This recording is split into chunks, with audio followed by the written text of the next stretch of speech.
On April 14, 2004, the N-19WL, piloted by Francis C. Dubois, was on a training mission from Phoenix Sky Harbor via Prescott and Flagstaff back to Phoenix. There were 5 passengers on board. All 5 passengers were interns from various departments of the state of Arizona. The weather was exceptionally clear. The flight from Phoenix to Prescott was carried out without conflict. The technician of Prescott Aviation topped off the tanks with avgas. The pilot conducted the pre-flight inspection and walk around, but saw nothing out of the ordinary. This is most likely due to his inebriation. His blood alcohol level was at 0.05, which is above the legal limit. Taxiing of the aircraft was also carried out without conflict. About 30 seconds after liftoff, both engines failed to insufficient fuel. The pilot aimed to land on an unobstructed piece of desert parallel to a wide road. However, due to his inebriation, he missed, hit a power line, and landed in an aircraft scrapyard instead. All on board were injured, but no one was killed. Okay, so the history of the flight. It departed at 0800 hours on April 14th, 2004 from the Phoenix Sky Harbor to Prescott. It was due to take off from Prescott Municipal Airport to land in Flagstaff and then go back to Phoenix.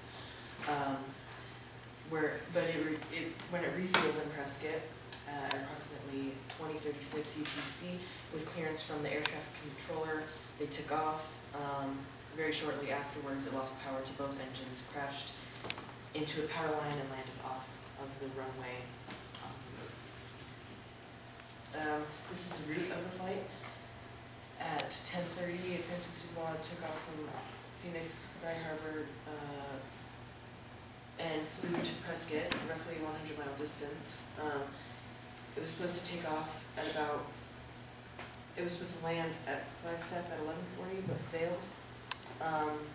So yeah, this is the flight path. Down here is Phoenix, and then that's Prescott Airport, and then we landed shortly off of it. All right, okay, so the injuries to the persons were the pilot was, of course, intoxicated at a level of 0.05%, which is 0.01% above the legal blood alcohol level. The first passenger was Michael W. Muller. He was 21 and he suffered severe injuries. The second passenger was Christopher T. McMahon. He was 22 and suffered serious injuries. And then the third passenger was Michelle and Stuart, who suffered injuries. The fourth passenger was Caroline J. Price. She was 21 and she suffered severe injuries. And the fifth passenger was Sarah K. Price. She was 23 and suffered severe injuries and facial lacerations due to the fact that she was in the cockpit with the pilot. So damage to the aircraft, the plane was split into 3 parts. The tailpiece was ripped off, mostly intact though, and left approximately 20 feet behind the main section of the plane. The cabin of the plane split from the cockpit and the wings, but remained partly attached. No, yes. The wings were mostly untouched, with tears in the outer frame and very tips ripped off and thrown approximately 20 and 30 feet from the plane to the left. The cockpit remained intact with the wings. Here's a diagram of the crash site. If you can see, this is right here. We have the tail piece sticking out of the ground, torn away from the main section. This is the cabin, which you can't see behind the plane there, so it's down here. It was split right here, but connected to the bottom to the plane. Here's an aerial view. You can see 20 feet away was the tail. The cabin was partially split off from the wings, which were still connected to the cockpit. And about 20 feet away were the wing tips that were torn off from hitting brush and the power lines.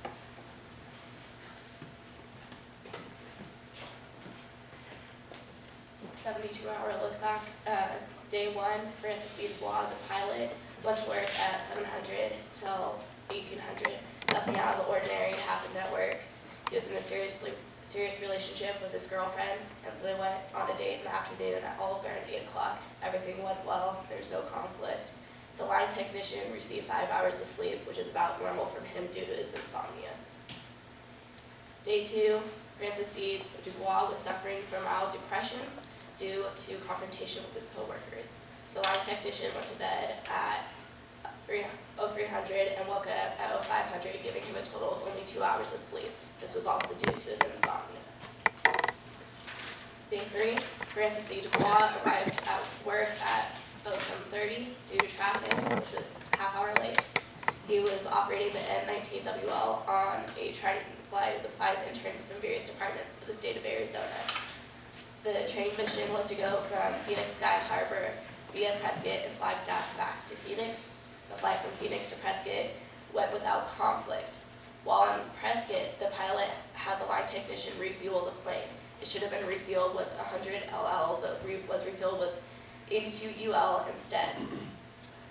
This was because the fuel technician switched fuel for the N19WL with the ASTM D6227. Meanwhile, the pilot and his intern stopped for coffee. The pilot spiked his coffee with vodka. The N19WL crew was finished with their coffee break and had discussed the next leg of flight, and then they loaded the aircraft. Day 3, the aircraft was taxied without conflict. This was also the same day. Approximately 30 seconds after flight, both engines failed, and it was due to the mix-up in the fuel. And then, due to his inebriation, the pilot was unable to properly land the plane. He was aiming for a desert strip, but missed, and the left of the plane hit, and it hit the telephone wire, and the plane crashed in a scrapyard instead. And then psychological evaluation, Francis C. Dubois, the pilot, he's had a condition of mild depression, it wasn't too serious, and then the line technician suffered from insomnia. Alright, so the aircraft information is that the aircraft was a light 2-piston engine with a turboprop aircraft.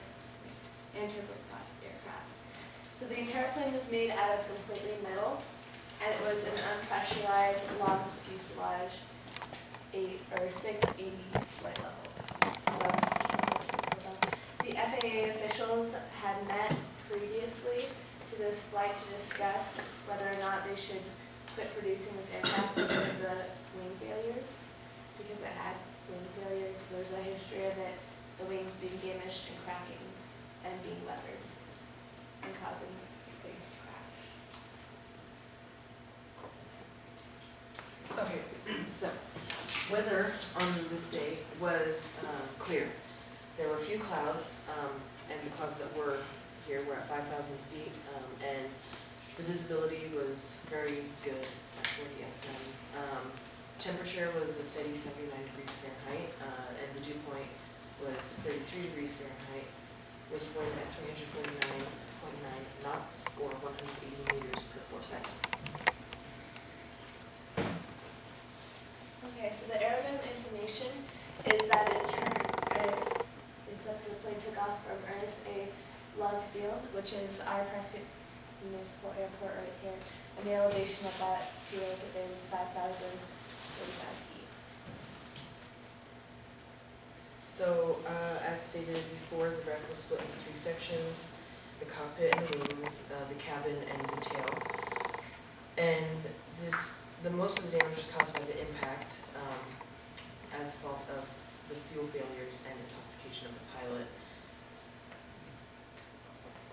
Okay, so the medical and pathological information showed that the pilot was over the legal limit for his drinking, and that all of the passengers were seriously injured, including the pilot, and they all sustained these injuries upon impact.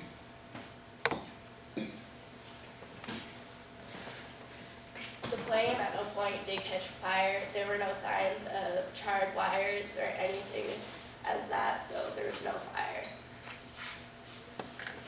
Oh, this was Alright, so the fuel was investigated, and we found that it was a factor because it was switched by the line technician due to his condition of insomnia. Also, we had eyewitness witness report saying that they saw smoke coming from the aircraft and they saw the plane flying above their house with no sound of engines. So that led us to suspect the fuel, and then when we investigated, we found that fuel did cause the engines to fail. Blood alcohol level, the pilot was also a factor because his inebriation caused him to, instead of landing the plane safely, crash it and miss the location that he was landing for.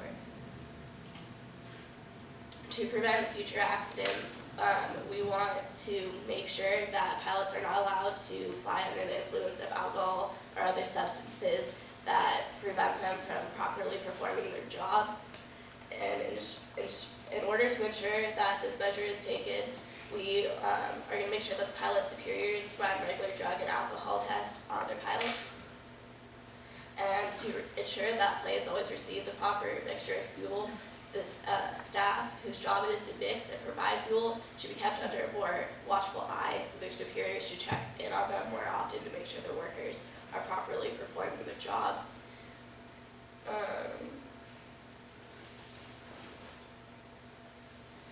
Okay, so this is the investigating officer and president report.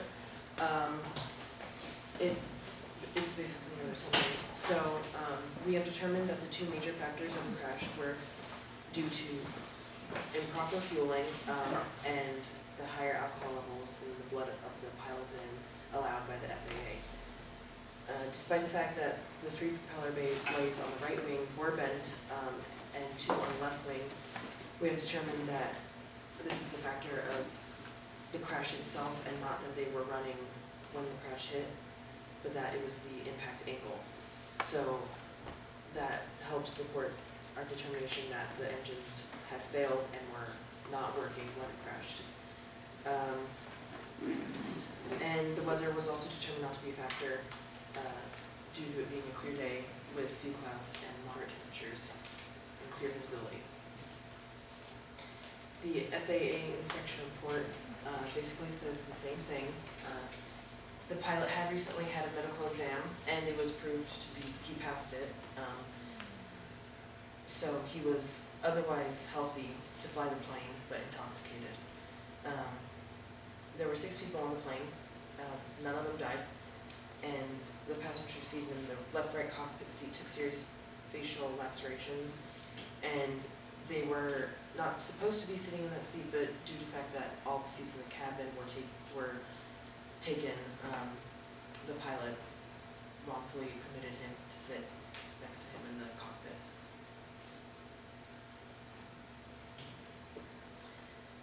The fuel report comes in that the receipt for the fueling was signed by both the seller and the buyer, who was Captain Dubois, on the day of the crash, and was supposedly checked by the pilot, but it has been determined that his state of intoxication rendered him unable to determine the validity of the fuel or how much was put into the plane, and it was determined to be the wrong fuel for this type of plane, again due to the line technician's insomnia.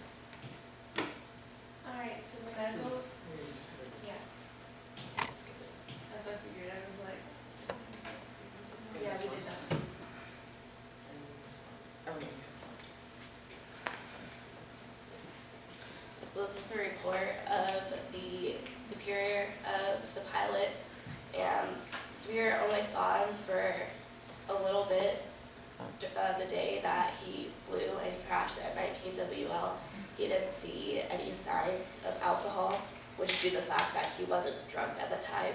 He got drunk when he stopped in Prescott and he had his coffee. So he didn't see anything. He hadn't had a history of drinking on the job. So far as the superior knew, he was a good employee. So I'm the pilot. I had, I should say not been drinking the night before. So I was not impaired to fly. I did not, when I had inspected my copy of the document, I did not realize that I was putting myself over the legal limit, and felt fine and capable of flying the plane. I did check the fuel, but I did not notice anything out of the ordinary, and I determined that everything with the aircraft was suitable to fly. The weather, again, was perfect that day, and takeoff and taxiing was uneventful. Perhaps 30 seconds into the flight, I began to hear the engines begin to sound differently.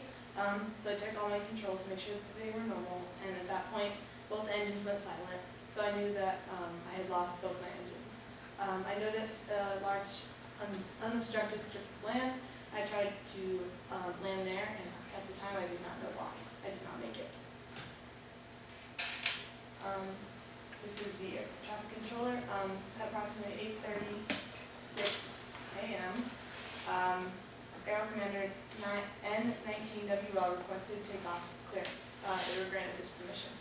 Everything was normal upon takeoff and the initial climb, but about 2 minutes later, they radioed that they had lost power in both engines and they were going to perform an emergency landing.